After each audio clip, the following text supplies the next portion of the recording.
కులాకరణ survey report పెట్టినప్పుడు mandal chairman గారు నాకు ఇయ్యాలిగా బీసీ వర్గానికి మాట్లాడమని, అప్పుడు ఇయ్యలే. ఎస్సీ వర్గీకరణది వచ్చినప్పుడు నువ్వు మాట్లాడమన్నా అని ఇచ్చే.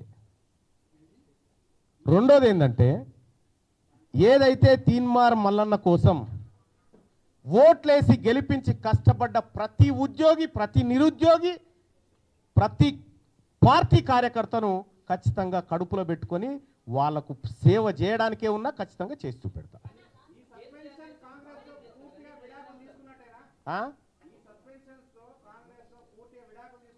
పిల్లలకి వెళ్ళిపోతే నేనేం చేయాలి?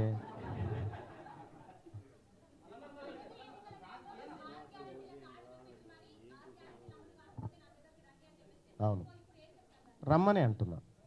నా దగ్గరికి రండి, 6 గ్యారంటీలు అమలు కాకపోతే.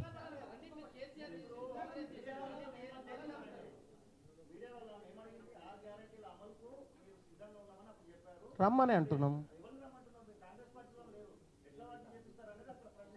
నా ఆఫీసు ఓపెన్ చేసి ఉంది.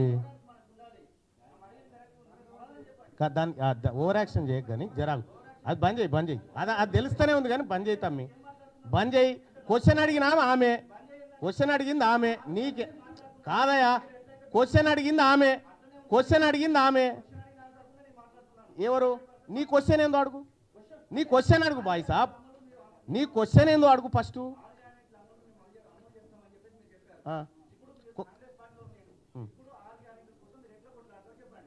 ఆమె అడిగిన క్వశ్చన్ నీకు అర్థం కాకపోతే అర్థం చేసుకో. ఆ సోదరు అడిగింది ఏంది? 6 గ్యారంటీలు అమలు చేయకపోతే నా దగ్గరికి రండి.